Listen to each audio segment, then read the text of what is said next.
To be honest, when I came in, I wasn't sure what to expect, a little apprehensive, wasn't sure how I feel about it, you know, because kind of an opportunity for me to relate on what I've done. And when I got here, I was really impressed with how the moderator basically started out with a very positive message. I want to thank all of you folks for being here tonight. The presentation that you will hear tonight is essentially a culmination of a lot of the work that you're doing right now in your treatment classes. And I want to say first, on behalf of our organization, SAVE, Survivors Against Violence Everywhere, I want to thank you for the work that you've done to this point.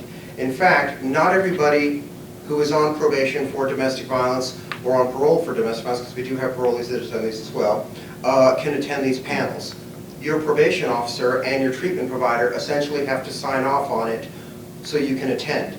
They, in many respects, can say, you know, this person's doing very well on probation, and this panel is going to be very useful towards them. Let's go ahead and have them attend.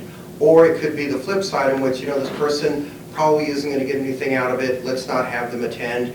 And in many respects, in many of the communities that we provide our panels, we do them all across the state, this panel essentially could be, and in many ways is used by treatment providers as a class for the week, or for the probation folks, they could be almost clearing up with their probation number and be done with it. Really gave me an opportunity to put my feelings aside and really focus in on what was talking about, because I felt like it was truly here to help us. And we're going to go and turn it over to Barbara. Thank you, Randy. Hi everybody, my name's Barbara, and I've worked with families who have experienced domestic violence for a number of years now, and my favorite part is absolutely working with the children. I love kids. If I could spend all my time with children, I probably would, because I think they're hilarious. So when we talk about children being in the home with domestic violence, a lot of times we're thinking, you know, yes, they were home, but we did everything we could to keep them away. We made sure that it wasn't about them. It's about us. Right? It's about me and my partner. The children are not involved. And I'd love to say that's true, but unfortunately, the children are always involved. One of the families that I worked with, one of the reasons that she finally decided to leave was she had thought that this was something they always fought after the children went to bed, that the children were not involved, and that the children thought that this was a happy marriage. Turns out the children were sitting at the top of the stairs listening to those arguments every day, and it got to the point that the children were so afraid of their father that they were drawing pictures of their father coming to hurt them and their mother. We only see one side of ours when we are in a domestic violence situation, and of course there's a lot of times that we don't want to accept responsibility for what has happened, and to hear the other side of it, or the victim's end of it, or the other side of what they're going through, really allows you to kind of get a different perspective. I would ask Jordan, with regards to some of that experience that she's had with regards to coming from a home that did not have DV in any way, and yet still becoming a victim in a situation like that with her ex. Yeah, I grew up in a loving home. My parents were divorced, but that was probably the worst thing that happened to me in my childhood. And my mom actually runs a domestic violence shelter, and she's run it since I was 9, which means that I had all the information I could ever want and more about domestic violence, but I still found myself with a very manipulative and abusive person for 2.5 years. And so I met him through his sister, and he was in prison for second-degree assault against his former partner. And he was so charismatic and so good at convincing me that he was innocent, that she was cheating on him and just wanted out of the relationship, and said that he hit her. But you don't serve 8 years in prison for not hitting someone. I told him that something he did or said hurt my feelings. He would resort to how selfish I was and how dare I talk back to him, because I'm his partner and I'm supposed to stand by him. And if I talk back to him, then I'm being a selfish partner and I'm not a good girlfriend. And so I stopped defending myself. I stopped questioning things. I stopped pushing back, which further gave him control over me. I don't know if this is abnormal or not, but he didn't become physically abusive until 2 months before I left. And it started after I came back from a trip I went with my mom to visit some family, and I told her that I had had to ask for permission to go on this trip. And she told me that that was very pervy. And when I came back, everything changed, and I started fighting back. When I finally had enough and I finally decided to leave, it wasn't because it was an abusive relationship. It took me almost a year to realize that I'd experienced domestic violence. And I left for normal reasons. I was unhappy. I thought I lost myself in this relationship, and I needed to find out who I was again. 3 months after I left, I realized that I had experienced physical abuse. And about 6 months after that, I realized I had been horribly emotionally traumatized. My personal situation was, the effect that I created, not just on the victim, but my family members, my support system, they really brought that to my attention. And some of those things we don't realize that we have that kind of impact on those around us. Christine could talk a little bit about that with regards to being involved with somebody at a very young age, remaining in that kind of a relationship, and then of course trying to escape from it as well.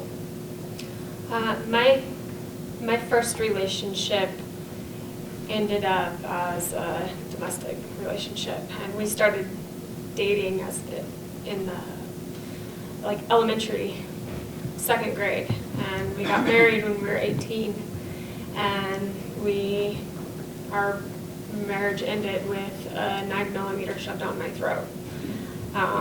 He was my best friend. I trusted him. I didn't know anything different, because it happened so slowly and casually, and it just, throughout the years, just became worse and worse and worse. And when he asked me to marry him, he didn't even ask me. He told me I was going to marry him, and I listened because he always told me, like, if you ever leave me, I'll kill you. And I believed him because there was, instances when we were younger and growing up. We grew up in a small town, and hunting was a big thing out there, and I've seen the things that he was capable of, and I've had the moments where I would be in my driveway and a friend would come over and he was on top of the grain elevator down the street watching me through the scope of his rifle. I felt I've gotten a lot out of this. I'm going to take a lot of this to my next level. And as I've told a lot of people, that probation will end. This too shall pass. But where I am personally, I'm going to continue to strive and be a better person every day. For all of us that are sitting in this room, folks, we all want to be with somebody on a romantic basis. That's just the way people are, and that's good. There's nothing wrong with that. And my mom, she truly wanted to be a part with somebody. Again, she was very used to being with that way of life. She would tell me, I loved being married to your father. I was married to him for 20 years. I love the fact that he would take command of a situation. I love the fact that, he looked good in a uniform. He looked good in a crew cut, and that people would look up to him. She ultimately involved herself, as many DV victims do, with somebody very similar to the characteristics of her abuser. And this person that she involved herself in, as a young teenager, I was able to see that this person was just somebody in my mom's life. And in my career that I've worked with, a lot of kids that I've worked with and talked to, they have been very clear in saying that, yeah, the guy in my mom's life is not replacement dad. It's just somebody that's in their life. Or, no, that's not, new mom, that's just somebody that my dad's dating. And I kind of saw that with the guy that my mom was with. I didn't think too much of it, seemed like an okay guy, hung out every now and then, went to a ball game. I didn't think much of it. And I remember coming home one day and my mom sat me down and she said, Randy, I'm not going to be seeing him anymore. And as a kid, that really kind of angered me because we had just come out of this horrible experience, and what's the first thing that came out of my mouth? Was disrespect. What'd you do to run him off, Mom? Was what I said. Now, surprisingly enough, my mom not slapping my teeth out, which I probably would have accepted as being a horribly disrespectful thing to say to my mom, she just told me very clearly and very calmly, well, he was scaring me and he was kind of doing some things that your father was doing. And so I kind of thought to myself, wow, okay, I get it, I won't say anything else about it. And I kind of left it at that.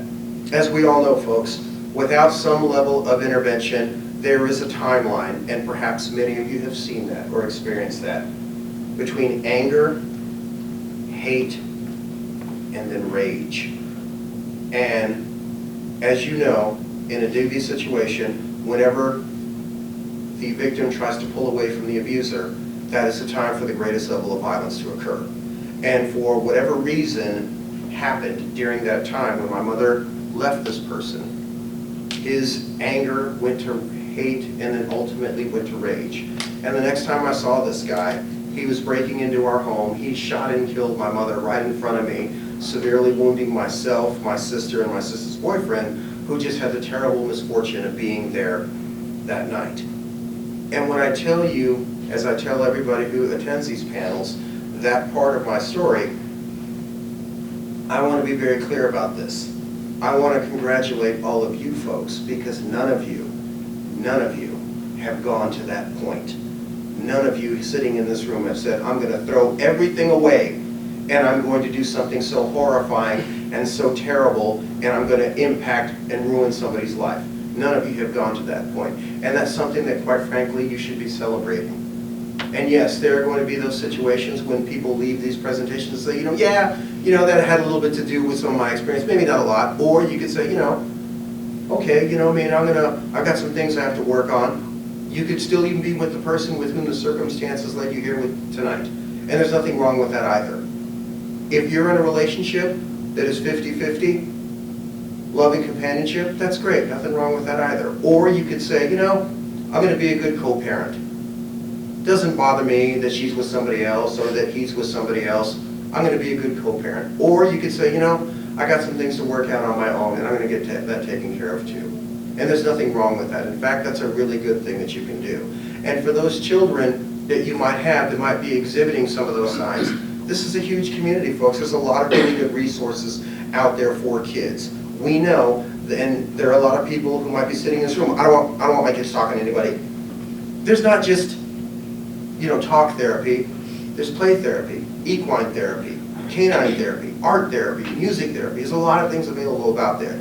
Your treatment providers and your POs, they have lines into that level of communication, and you can get that information from them. In fact, that just shows that you're trying to be the bigger person about this. You're trying to be the more responsible one. And so when I talk about the experiences that I have, that Jordan talked about, that Christine talked about, you have seen the culmination of where domestic violence begins, where it can escalate, and tragically, where it can end. But fortunately, you folks are here tonight. Fortunately, you folks are saying, maybe this is something that might be able to help me out, and maybe this, can help me out later on in my life. And that's the choice for you to make. And I'm very grateful and thankful for all of you folks being here tonight. All of these resources, the empathy class, going to your domestic violence classes, doing the therapy that was mentioned, the universe provides us with an opportunity to be better. Take advantage of those. Get as much out as you can. Take what applies to you and use it and be a better person and find your happiness.